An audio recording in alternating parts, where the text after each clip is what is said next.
Good morning, everyone. June 13th, 2020, and welcome to episode number 24 of the Project 2020 show. As we approach 1,400 subscribers on the channel, I just have to say thank you. Every single day, we continue to reach new people who are collecting or interested in Project 2020. So thank you for the continued support of the channel and of the show. And we still have our goal. Can we make it to 1,600 or more by Monday? So if you're not subscribed and you're a fan of Project 2020, hit that subscribe button. Now, let's get back to episode number 24. So I'm not sure if you're like me or not, but there's this irrational fear every morning that I check the Topps website like 3 times to make sure I made my order and it's complete. So hopefully nobody has forgotten to order their cards this week. But welcome to another Saturday, and it is a topsy-turvy week, and we are just a couple of hours away from the announcement of the McGuire and the Brett. And then, of course, we're also going to check in on the pre-orders for Gwynn and Jackie Robinson, 2 fantastic cards to end the week.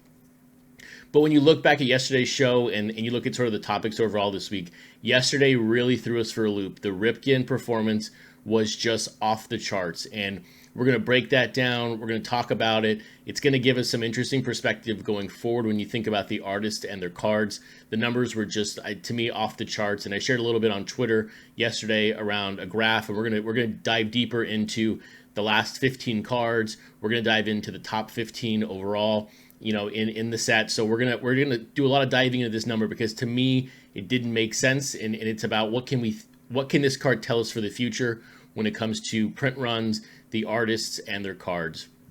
We're also going to talk about the market. There was positive news again, but this time on 2 cards, which is great. So 2 green boxes, and then we're going to look at the pre-order projections for Gwynn and for Jackie Robinson. But let's get to the Ripken yesterday, and let's look at that performance. So here are the numbers for the week, and we'll just kind of sets the stage for the Ripken. But Ryan looked 12-8. We projected 13-15, so just a little bit over on that one. The Gooden came in as expected. Derek Jeter underperformed my expectations. Gibson blew us all out of the water at almost 12,000 or 11,000. The Ripken, like I said, we're going to talk about here in a second, just completely blows everything out of the water. And then Clemente came in at the high range. So what did we learn from the Ripken, or what did we see with, not learn, but what did we see with the Ripken? Number one, we have never seen a card, at least as long as I've been tracking these cards, we have never seen the highest performing card come in with the lowest eBay penetration of the 2. A month or so ago, we were looking at pretty static 2.5%, 3% eBay penetration. Then it went down to, both being static 1.5, 1.6, but they were both basically equal when you think of a 2-card bundle during the day. And then over the past 10 to 15 cards, they really started to separate. So you'll see one at like 1.6, one at 1 or 1.2 or, 0.9. But we've never seen a card be the top performer and have under a 1% eBay penetration or be the lowest of the 2. I mean, the eBay penetration for the Clemente was 1.33%. That's typically what you would see from the highest performing card, because to get to a high print run, you have to have more reserves on eBay. To have the Ripken only have 295 pre-orders, I think was just absolutely shocking. So here are the last 24 cards exactly from a pre-order perspective after 48 hours, and then the overall print run. Now look, the print run, the pre-orders to print run are not always going to be A plus B equals C. But for the most part, we've always seen high pre-orders equal a high print run. Very rarely do they go the opposite way, whether it be low and high or high and low. Just how it is. Customer demand is one thing, and we can easily see the demand on eBay. But here we go, just from the top down. I mean, Ken Griffey within 48 hours had 2,400 pre-orders. And of course, he is our top printed card at 99,000. And then Mike Trout, right, 1,100 pre-orders, 75,000 print run card. Derek Jeter, Nolan Ryan, and it goes down. You can see 800, 700. Williams at 628, Mariano at 530. So Mariano Rivera, 536 pre-orders, and he had a print run of 35,000. Jeter from this week, 494, came in at 24,908. That was a 50% decrease from his previous card, which was the SIF, and that was right in line with what we were talking about after the 24-hour foul. Is Jeter was 50% behind his original card on the SIF.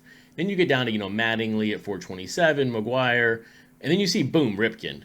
$295 for card 109. And look at that print run, 36,000. I mean, he had less pre-orders than 1, 2, 3, 4, 5, 6 cards that he ended up beating overall.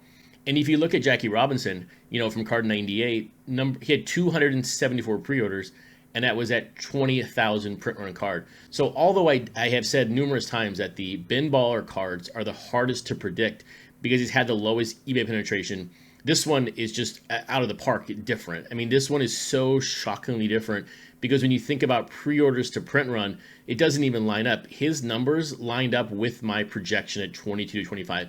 What I really thought was going to happen was I was going to undershoot this, and he was going to come in at 28, 29,000.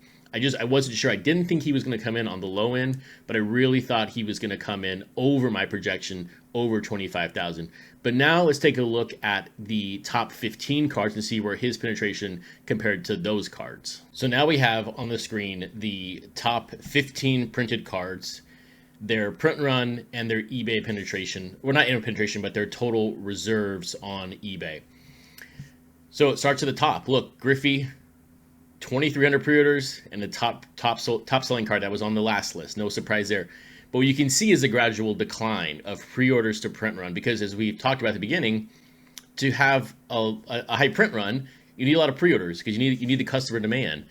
And it goes down and it levels off, right around Koufax, Ted Williams, Cal Ripken at 41,000 had over 700 pre-orders, and then boom, there's the Ripken, way down, 295 on a print run of 36,000. And then it spikes up to Mariano a little bit. So, but if you think of Mariano and you think of Ripken, that line continues. Just all of a sudden that Ripken drops. And then of course, 51 Trout was in a different buying environment. We were then 2-3% eBay penetration. So that's a little off the charts just because the buying patterns were very different back at card 51, and now we're into the 110s.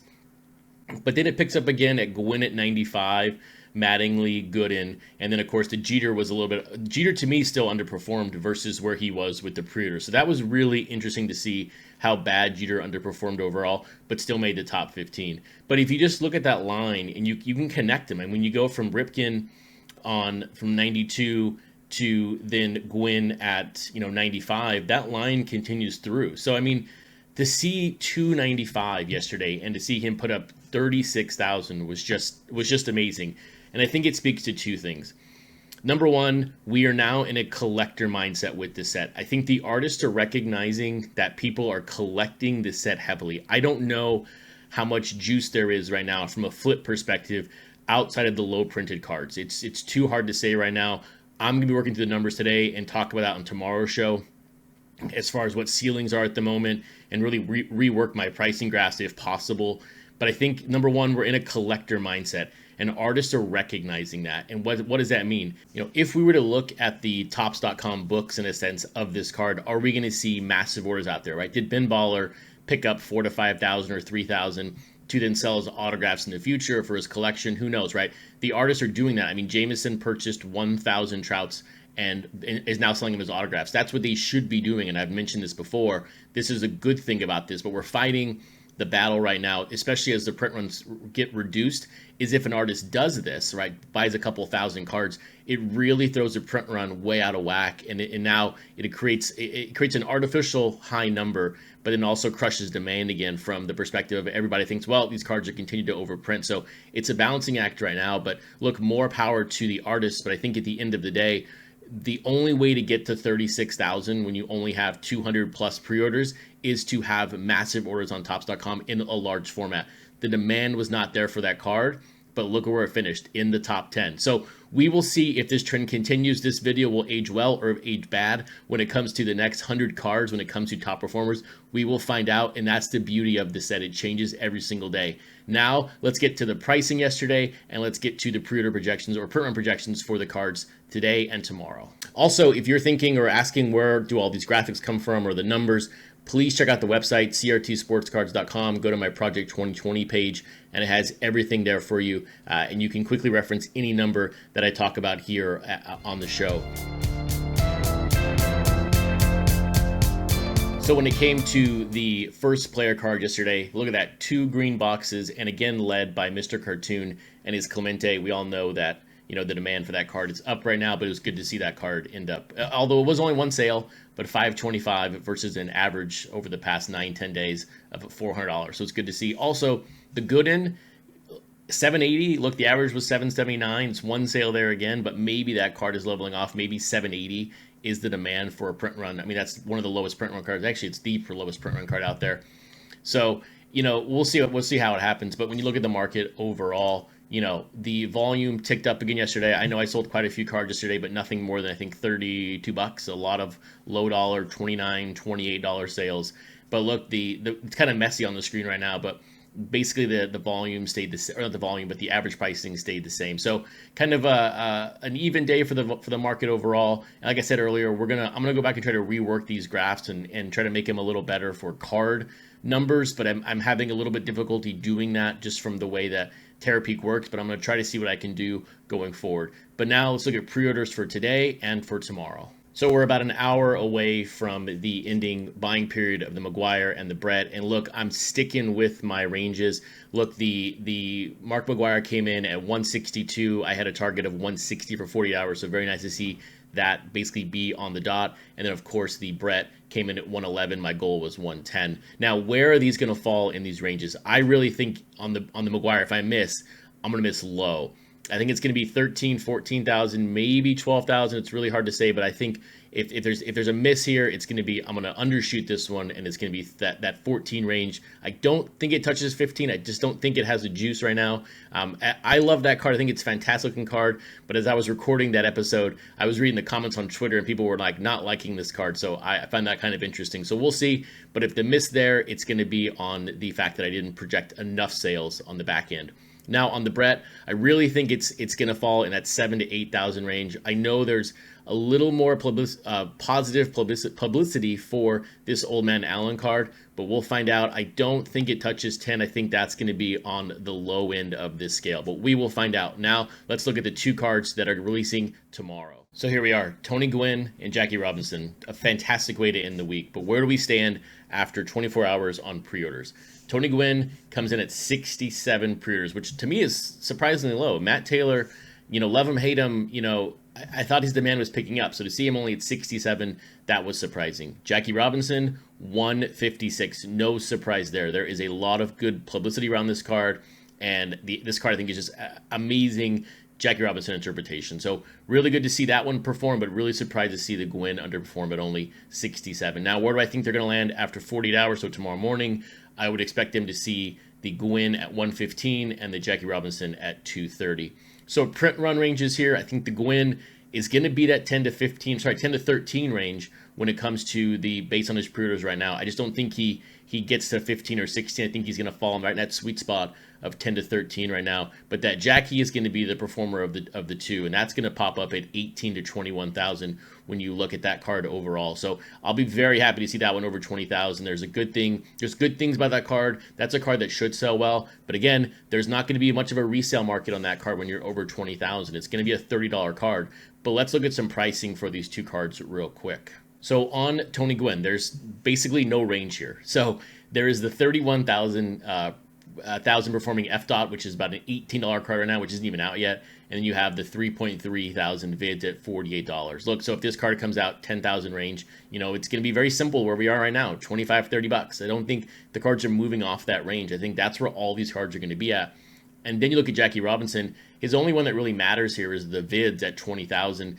And his 7-day pricing is $22. So look, that card's again not even out yet. So again, $25, $30. I just don't know how we get off that range right now. There's just so many cards out there, and it goes back to the fact that we are in a collector mindset right now. We're not in a flip environment. People are just collecting this right now, and it's keeping the prices low. People are waiting to pick up these cards on the cheap end, so we will find out. But look, we'll see what happens tomorrow when it comes to the 48-hour pre-orders, and if I need to update these ranges accordingly. So with that, guys, have a fantastic Saturday. Have fun collecting, and I'll see you back tomorrow for episode number 25.